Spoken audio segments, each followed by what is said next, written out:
कुरतुलैन और आप देख रहे हैं मेरा यूट्यूब चैनल। कल रात बहुत ही क़यामत ख़ेज़ रात थी और कुछ अल्फाज जो मैंने लिखे हैं वो आप लोगों से शेयर करना चाहती हूँ। मकबूज़ा बना है वतन ए यारो, मकबूज़ा बना है वतन ए यारो, माली ही उजाड़ने लगे चमन ए यारो। वो जो चोर लुटेरे हैं, वो जो सूट बूट में वडेरे हैं, वो जिनके परदेस में बसेरे हैं, घुस बैठे हैं वतन में मेरे। समझते थे हम आज़ाद हैं यारो, इस मुल्क के हक़दार हैं यादो, पर जो मसल्लत है हम पर वो तो है मखलूक खलाई।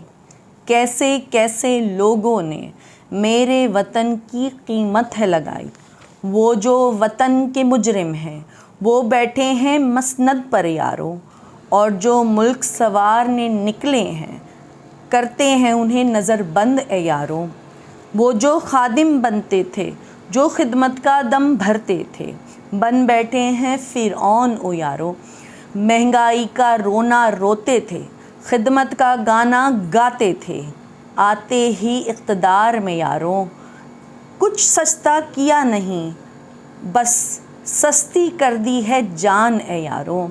ग़ुलामी नहीं है मंजूर ए यारो, तोड़ दो इस जंजीर को यारो। निकलो पाकिस्तान की खातिर, लेकर सब हाथों में हाथ, चलो चलो इमरान के साथ।